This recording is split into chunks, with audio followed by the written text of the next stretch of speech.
I think it's pretty complete that there's some type of relationship between you and there's more than ample people willing to help divert that or help cover that. Cover that? What do you mean by that? I mean, there's more than enough evidence that people are covering for that relationship between you. Saying that it is not true, or saying that it is true? Trying to help cover up the relationship. Oh, okay. Well, I don't know. I guess I don't understand what you're saying. What I'm saying is that in the eyes of the Anchorage Police Department, you have a relationship with that you are concealing, and it's odd that you would conceal a relationship with a 18-year-old consenting male adult. I'm not concealing anything. There is not a romantic relationship with him, so it can look how it wants to look, but that's the truth, and you can, I don't know what else to say about that. Okay. It's not it's not an illegal thing anyway. No, so it's not. Why would I? That's why I'm asking. That's why I'm saying is everything that I've learned appears that there is a relationship, but when I ask you the direct question, you say there is no relationship, and I say relationship in the regards of your friends, you hang out together, or you could have a romantic relationship or a sexual relationship. That's not against the law. Right. Okay? Yeah. So when I say relationship, I'm talking the full gamut, not just I see them every once in a while at work. Mm-hmm. So you keep denying that, yet everything else I have says that there's a relationship there, including 4 other people. But yet saying that I have a relationship with that is more than just a friendly relationship. Correct. Yeah. Well, I can't control what other people say, and I can't control what it says to other people, but that is where I'm at with it. And like I said, I'm not gonna, it's not like I'm trying to cover myself up because I would get in trouble legally, because I wouldn't. Right. Yeah. So. But you're unwilling to show me the phone records of how many times you've talked to. Yeah, I am, because I'm over having my personal life investigated, and I'm tired of it. I just want to live my life. I worked really hard to get where I'm at, and I'm really good at my job, and I came from literally nothing, and I'm raising my half-brother, and I have a lot, and I'm going through a divorce, and I'm tired, and I want to be left alone, and I want this to go away, and I continue to tell my truth, as you can see, and nothing comes of those types of investigations, because I have been telling the truth, because nothing is going on. Okay. And I'm not making any judgments on how you do your job, or that you're good or not. Yeah, That's not my intent. And I know that these can be stressful, but like I said in the beginning, is the more accurate information and the more information that I can take and bring forth, Mm-hmm. then I can basically drive a stake through this.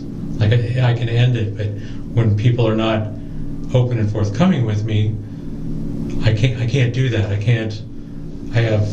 Well, I guess I just don't understand, what is actually being, what am I being investigated for? Because, nothing that I did was wrong. Nothing on the police report, nothing is wrong. So, why am I continuing to be investigated? Well, this is the first time I've done it. As far as I'm concerned, this is the first administrative investigation. Internally, what rules am I breaking? Well, number one, so the obedience to law is honesty, Mm-hmm. right? Yeah. So, and then the duty requirement, the honesty is just being honest with what the history and what the relationship is. Absolutely, yeah. Okay. Duty requirements is there's a little bit of question of how you got involved in this call and got your gun, Mm-hmm. and yet when the police show up, you're gone and unavailable. That would be a pretty important thing, given the position you hold here at the English Police Department, right?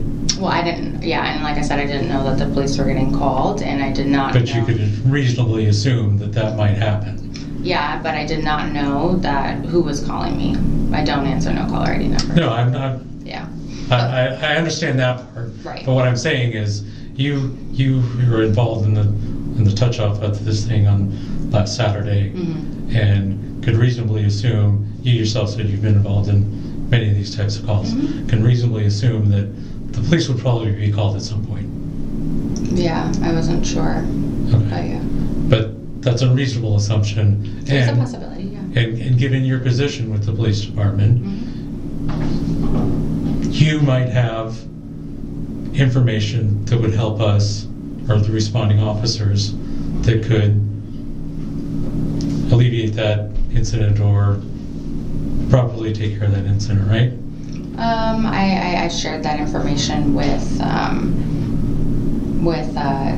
his family, with his dad. So I felt like I did do my part. And like I said, I was at my friend's house for a birthday dinner, and my son was there, and I wanted to go enjoy the rest of my evening, and that's what I did. Right, but like I'm trying to get to the thinking of, you left with your gun in his car. Yeah. And with a reasonable assumption that the police are going to show up. So did you think it important to let us know that there might be a gun involved? I definitely let his dad know, and he was, I am assuming that that's the whole reason why he would have called if it escalated and he felt like he needed to do that. So I did inform him about that. I did not inform anyone about that. That's the reason why I called his dad initially, was because of that. You know, I was like, hey, this is what's going on. Right, but what I'm saying is, let's turn this around and put you in the car with Officer Macias, and you're going to a call with somebody that's threatening suicide. You know, then you get there and the person's like, oh, by the way, he's got a gun. Would that be information that you'd want to know before you get there? Yeah, absolutely. Okay. So what would you say to somebody that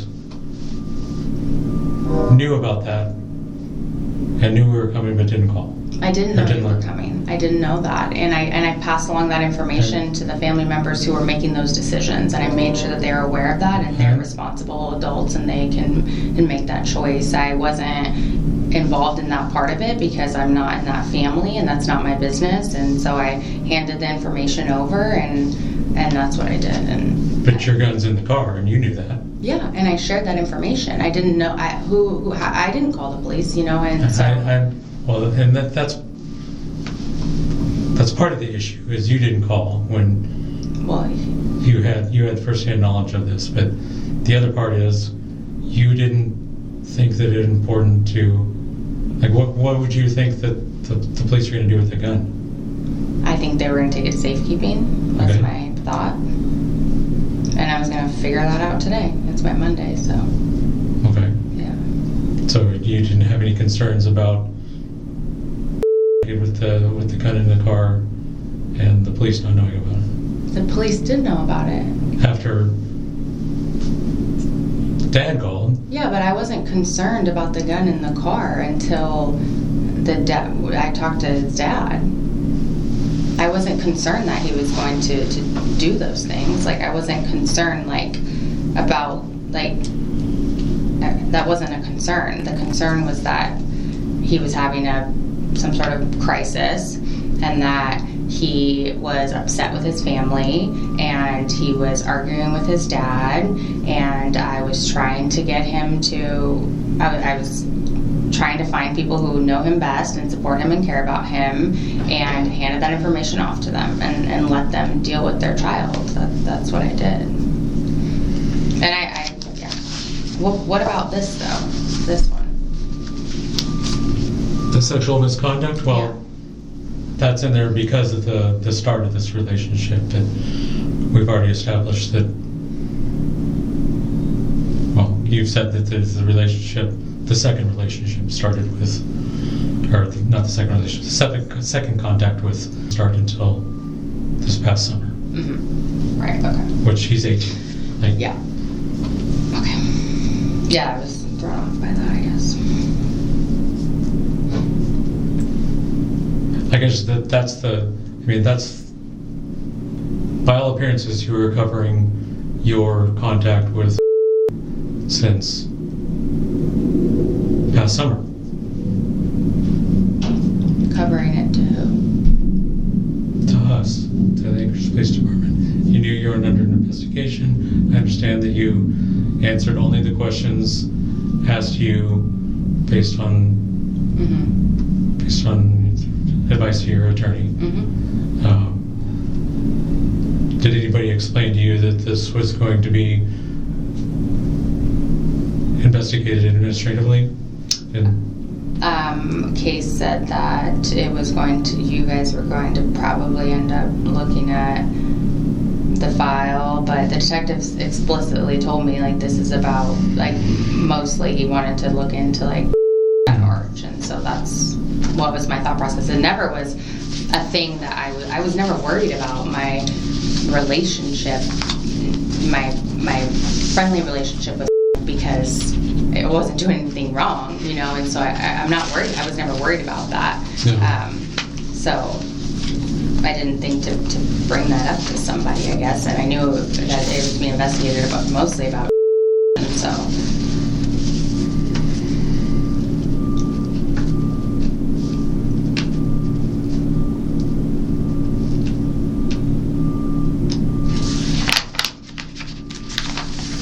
Just looking at some of the comments that were made on video. Okay.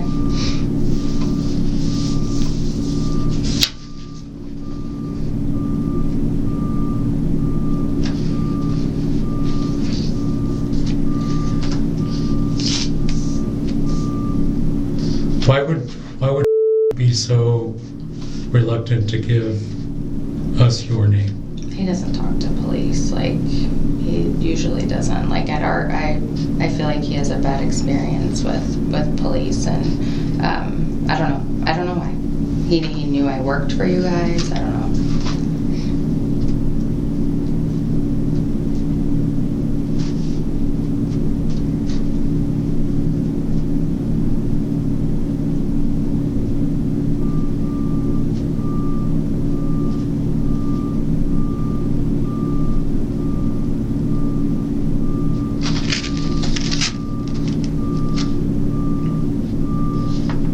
Also, is this saying that I was alleged that I had an inappropriate relationship with him at Arch? That was never an allegation that I was made aware of.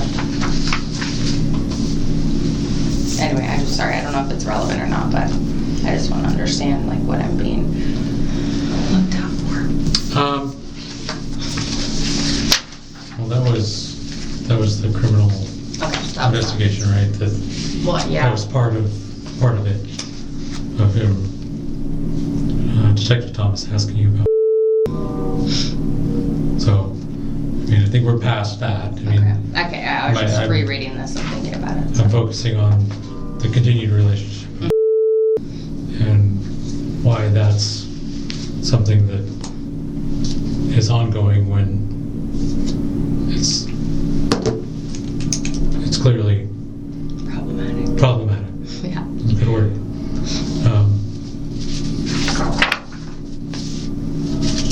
So I guess I'm just, part of me is now wondering why you're unwilling to give me your phone logs. That's your right. When that could help me show that you either what your contact is with. Does that make sense? Yeah, but I guess just like, what does that matter? Like, what my contact with him is. Well, if you have sparse contact, frequent contact, like But like, what is trying to be proved? That I'm lying? Yeah, that you're not being forthcoming with what your relationship with is. Why does that even matter, though? Like, what is the Well, rule what matters breaking? is, I guess I just want to understand. Yeah, what matters is you being honest with me. Yeah, and I have been, and straightforward. Yes. Mm-hmm. And if there's been allegations from day one of you having an inappropriate relationship, either with now we're focusing on because of the last interaction. If these allegations are popping up again, I've got other people saying that there's a relationship. There's, like I said, other evidence that, like, there's just a lot of questions that I have a hard time thinking that we have all these people that say that there's a relationship. I thought you said there's people trying to cover up a relationship. That was your words. Well, attempting to cover up and confirming sometimes can be the same thing. Okay. But if I have all these people on one side of the fence and I've got you on the other, like, the decision-making process in my world is called preponderance of the evidence. Mm-hmm. That's 51%, right? Tipped one way or another. I'm not trying to get to a criminal element. I don't do criminal. I'm not trying to get to beyond a reasonable doubt. Mm-hmm. What I have to give to my chain of command is preponderance of the evidence. And if there's enough evidence that they're like, there's clearly something going on here, and we think you may be being untruthful about it, then that's something that they have to decide. Mm-hmm. If I can give them enough information and go, look, this is what everybody else says, but this is what she says, and here is some of the documentation that can bolster your side of the story, then that might level the playing field. Does that make sense? Yeah. So, but if I say, great, can I see that my powers are limited to asking you? Mm-hmm. Like, I can't go get a warrant. Yeah, I can see if I can,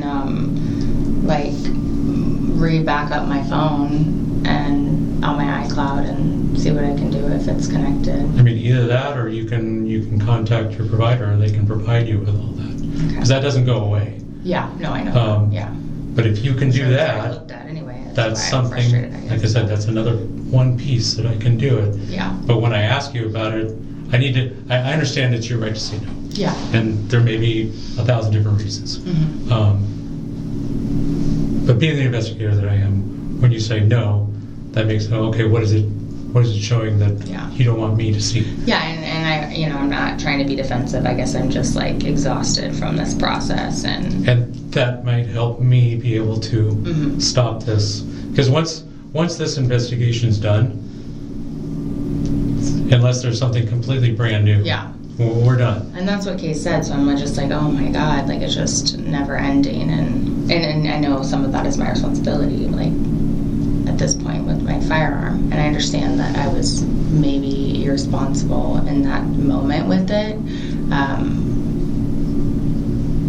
but yeah. So. And I'll tell you, if you got your phone logged on, I mean, I'm not interested in who else you're calling. Like, I'm not going to start calling people up for life. That's not what my intent. My intent is telling you that if I can show that there's not a pattern, that there's not something, then that helps me help you.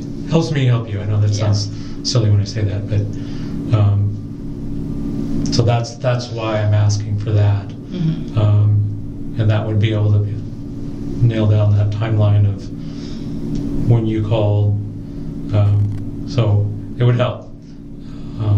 So if you're willing to do that, I would appreciate that.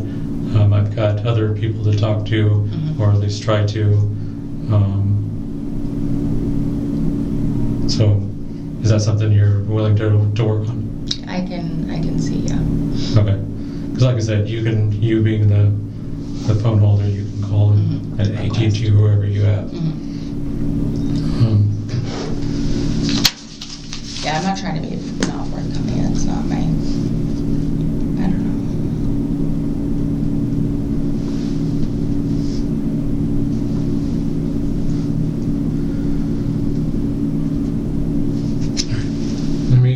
tape. And it is 11:47, going off tape.